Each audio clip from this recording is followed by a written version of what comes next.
یا رسول اللہ یا حبیب اللہ۔ بسم اللہ الرحمن الرحیم۔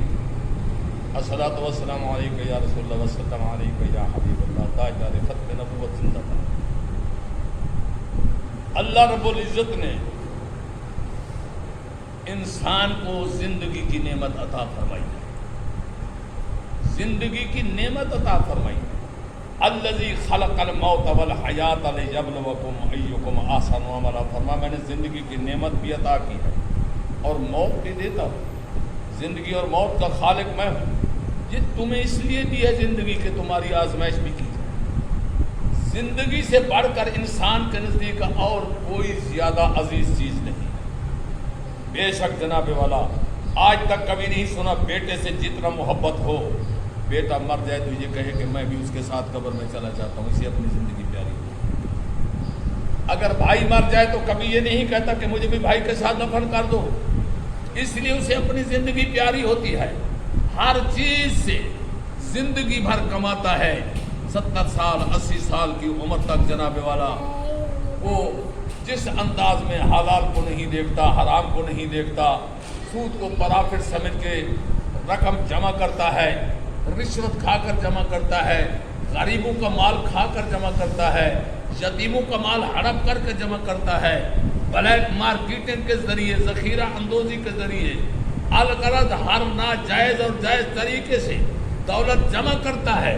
لیکن جب اس کو بیماری کا حملہ ہوتا ہے تو وہ یہ چاہتا ہے میری زندگی بھر کی کمائی 70-80 سال میں جس طرح کمائی ہے، جس انداز سے کمائی ہے، یہ ساری کی ساری چلی جائے، میری بیماری ختم ہو جائے، میں تندرست ہو جاؤں۔ اس کے لیے وہ جناب والا صرف ملک کے نہیں، اپنی بساط کے مطابق غیر ملک تک بھی ڈاکٹروں کے پاس علاج کے لیے جاتا ہے، قیمتی سے قیمتی ادویات استعمال کرنے کی کوشش کرتا ہے، اچھے سے اچھا ڈاکٹر، بہترین سے بہترین جناب والا کہ میڈیسن استعمال کرتا ہے۔ لیکن اس کے باوجود بھی جناب والا کہ وہ یہ چاہتا رہتا ہے کہ میری زندگی بچ جائے، میری جان بچ جائے۔ کمال ہے ان جانثاروں پر، ان وفاداروں پر۔ کیا وہ انسان نہیں تھے نبی پاک صلی اللہ علیہ وسلم کے جانثار وفادار؟ کیا انہیں اپنی زندگی سے پیار نہیں تھا؟ کیا ان کی اولاد نہیں تھی؟ انہیں یہ علم نہیں تھا کہ ہم اگر دنیا سے چلے گئے ہمارے بچوں کا کیا ہوگا، ہماری بیوی کا کیا ہوگا؟ لیکن ہر شے سے بے نیاز ہو کر وہ مصطفیٰ کی عظمت پر قربان ہونے کو ترجیح دیا کرتے، سرکار صلی اللہ علیہ وسلم کی محبت پہ قربان ہونے کو جناب والا اولیت دیا کرتے تھے۔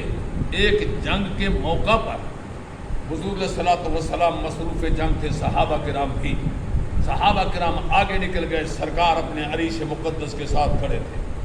اچانک چند تیر اندازوں کی نظر پڑی مخالفین کی طرف سے، کفار کی طرف سے۔ انہوں نے موقع مناسب سمجھا، موقع اچھا سمجھا کہ سرکار صلی اللہ علیہ وسلم تنہا کھڑے ہیں، اب ہم تیر کمانوں میں رکھ کے ہر طرف سے تیر اندازی کریں۔ پیچھے کھڑے جو لڑائی میں مصروف تھا ایک غلام، رنگ کا کالا، سیاہ فام، کالا بھی ایسا جناب صرف آنکھوں کی سفید پتلیاں نظر آتی تھی یا دانت سفید نظر آتے تھے، اتنا سیاہ۔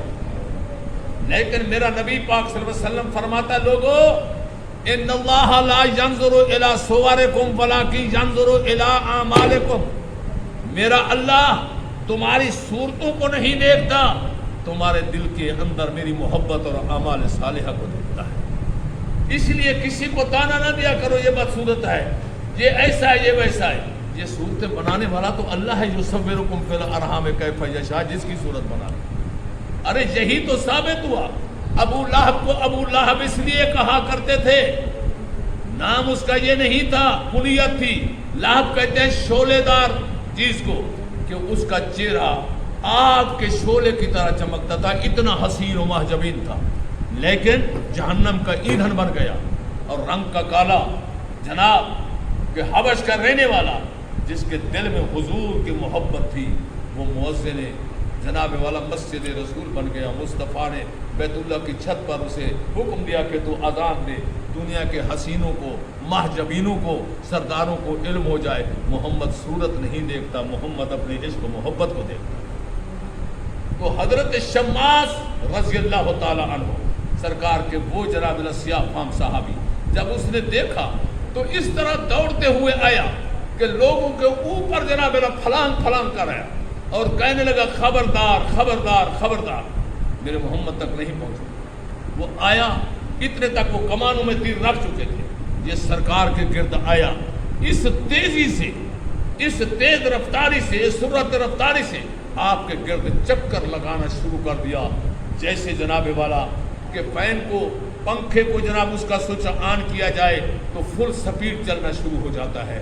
یہ اب اپنی طاقت سے سرکار کے گرد نہیں گھوم رہا تھا، یہ عشق کی طاقت تھی جو اتنی تیزی سے گھوم رہی۔ عشق کی طاقت کا اندازہ کوئی نہیں کر سکتا، عشق کی اپنی طاقت ہوتی ہے، ذاتی طاقت نہیں ہوتی، عشق ذاتی طاقت پہ غالب آ جاتا ہے۔ مولا کائنات ایک مجلس میں تشریف فرما گئے، جناب امام الاولیاء امام الاتقیاء جناب علی مرتضیٰ کرم اللہ وجہ الکریم تشریف فرما تھے، اور چند لوگ بیٹھے ہوئے تھے۔ آپ نے اخروٹ رکھا دانت کے نیچے، اسے توڑا وہ نہیں ٹوٹا، اس طرف رکھا وہ نہیں ٹوٹا۔ دیکھا، نگاہ اٹھی، ایک شخص ایسے سے مسکرا رہا تھا۔ آپ نے اخروٹ رکھ دیا، اس کی طرف متوجہ ہو کر فرمایا کہ تو اس لیے مسکرا رہا ہے؟ کیوں کہ مسکرا رہا؟ اس نے کہا بس آقا ویسے ہی۔ فرمایا تو بتا تب بھی میں علی ہوں، نہ بتائے تو بھی میں علی ہوں، میں باب مدینہ تو العلم ہوں، میں تجھے بتاتا ہوں کیوں ہنس رہا ہے۔ یہی سوچ کر ہنس رہا تھا کہ وہ خیبر کا دروازہ جسے 80 آدمی کھولتے تھے مل کر، اتنا مضبوط ترین اور جناب وزن تھا، اور 80 آدمی اسے بند کرتے تھے ایک دروازے کو، وہ 2 دروازے۔ تو جناب والا علی نے ایک ہی ہاتھ سے اٹھا کر پھینک دیا، اور اخروٹ توڑ نہیں سکتا۔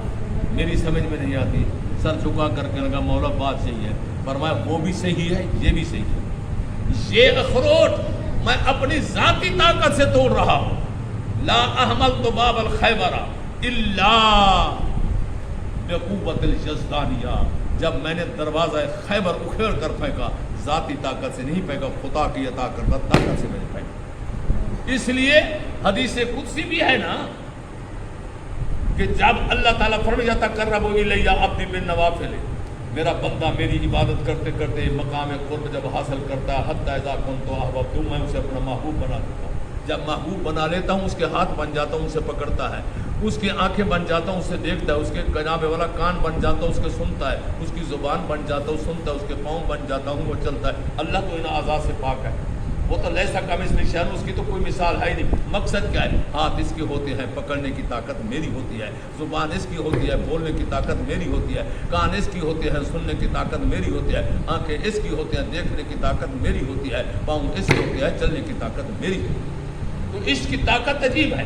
حضرت شماس اس طرح گھومنے لگے تیزی سے، ہر طرف سے تیر آئے۔ کیا خیال تھا؟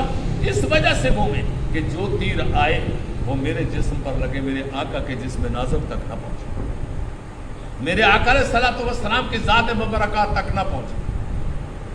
پورا جسم تیروں سے چھلنی ہو گیا۔ اتنے میں صحابہ پلٹ کر آ گئے، انہوں نے ان تیر اندازوں کو بھگا دیا۔ یہ زخموں سے اتنا چور ہو گیا، جسم کا کوئی حصہ نہیں تھا جو تیروں سے جناب والا خالی ہو، اور خون کافی جا چکا تھا۔ یہ یہاں پر گرا، توجہ ذرا، یہ یہاں پر گرا، سرکار یہاں پر اس طرح کھڑے ہیں، میرے آقا جھکے، میرے آقا جھکے، اور اپنے ید اللہ کی شان والے ہاتھوں سے اس کو اس طرح پکڑا، اور ایسا سے گھسیٹ کر اپنی 2 ٹانگوں کے درمیان، قدموں کے درمیان اس کا سر رکھا، اور اس کی طرف دیکھ کر کہا جب آخری سانسیں تھی، فرمایا شماس تیرے مرنے کی جگہ وہ نہیں ہے، تیرے مرنے کی جگہ میں محمد مصطفیٰ کے قدموں کے نیچے۔ کیوں؟ جن قدموں کو بوسہ دینے کے لیے خدا کا عرش ترستا ہے، آج ان قدموں کو۔ اس طرح تو عاشق کہتا ہے نا، اصل حقیقی زندگی یہی ہے جو مصطفیٰ کے قدموں میں آ جائے۔ مصطفیٰ کے قدموں میں، مصطفیٰ کے قدموں میں، جس کو موت آئی ہے،